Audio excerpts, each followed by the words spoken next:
With the use of technology as means for, well, everything, human communication has become a very touchy and rare occurrence. Even if you walk through a grocery store, you see most people on their phones texting their spouse or checking a list. But I'm not blaming technology 100%. Social anxiety exists for many other reasons and dawned into the world long before technology came into the picture. So in this advice video, I'll try to help those of you with social anxiety. First, let's talk about what social anxiety is defined as.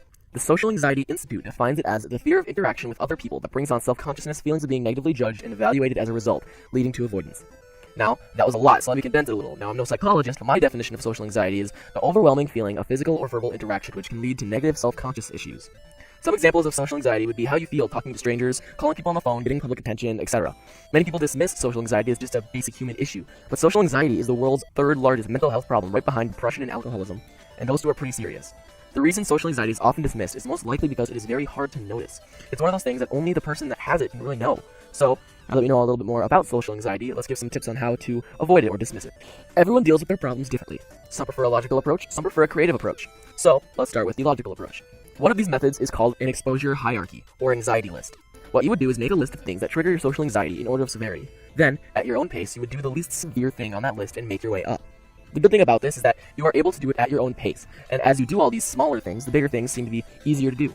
Another method would be as simple as making objectives or goals for yourself. The good part for this is that they're very flexible in every way where you can choose how long you're shooting for. It can be a small or large goal, and you're totally free range the whole time. Now, for some creative ways to overcome social anxiety.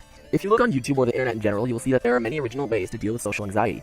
Some of these things are to use certain breathing exercises before going into a potential time of social anxiety spikes. The real downside to this, however, is sometimes we're thrown into a new situation and you don't have time to do any breathing exercises.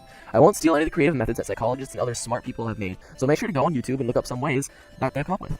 In general, there's one large thing that both logical and creative people can do to help their social anxiety, and this is referring back before the intro. Get off your phone. Gary Turk made a video called Look Up on YouTube about getting away from the phone and noticing all the beauties and everything that is amazing that the world has to offer, and that you miss so much when you bury your face in technology.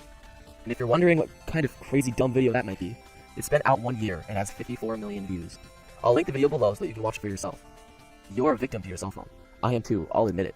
I'm also an addict to my phone. So you might be thinking, who are you to tell me to get off my phone? Well, I'm not saying you have to. I'm not even saying you should, if you're really that afraid. But think of all the luxuries of life. All the great components that life has to offer, all the beauties. Marriage, children, wealth, a career you love, people around you that love you because of who you are. You want those things? Because I promise, a cell phone cannot give you any of that. I hope you learned something from this video, because I know that I did. And in the end, that's the beauty of advice videos. They help me as much as I want them to help you. Have an amazing day, and like always, stay...